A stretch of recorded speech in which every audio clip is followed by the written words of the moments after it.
Oh! Un film. Dans cet épisode, je vais vous parler de Nos étoiles contraires, film sorti en 2014, adapté du roman homonyme, réalisé par Josh Boone. Et il a fait quoi ce réalisateur? 2 films d'amour et 1 film d'horreur.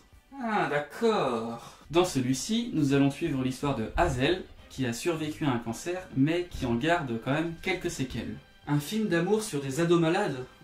On va beaucoup pleurer?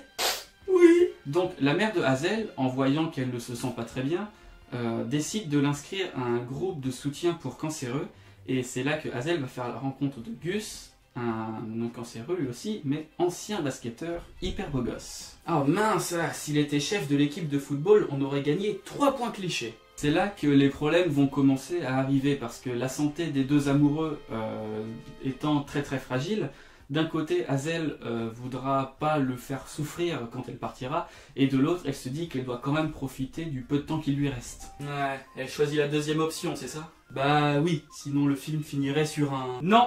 Allez, salut! Hazel, elle a tout de même un vœu qui est encore plus fort que celui d'être amoureuse, c'est de savoir la fin de son livre préféré, qui n'est pas totalement explicite.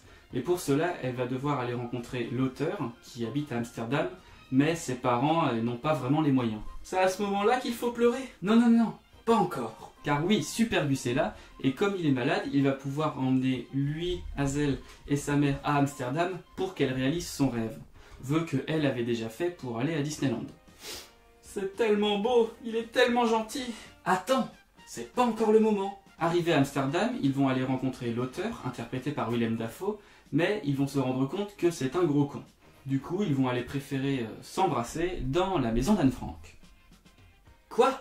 Oui, là tu peux pleurer. C'est un film qui, moi, m'a beaucoup surpris, parce que j'avais pas mal d'a priori lorsqu'on me parlait d'une histoire d'amour entre 2 cancéreux, mais ce fut finalement une belle expérience de cinéma et de romance à l'adolescence. Et maintenant, je sais que je peux draguer dans un monument de Seconde Guerre mondiale.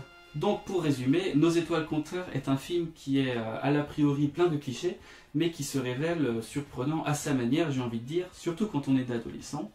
Donc oui, c'est une histoire d'amour, mais c'est à voir. Donc arrêtez de faire les bonhommes les mecs, vous aussi vous allez pleurer. Bref, regardez-le et vive le cinéma. J'espère que cet épisode vous aura plu, il y en a d'autres qui s'affichent grâce à des petites vignettes que je vais mettre là. Et le plus important, partagez cette vidéo si vous l'avez appréciée et je vous dis à bientôt.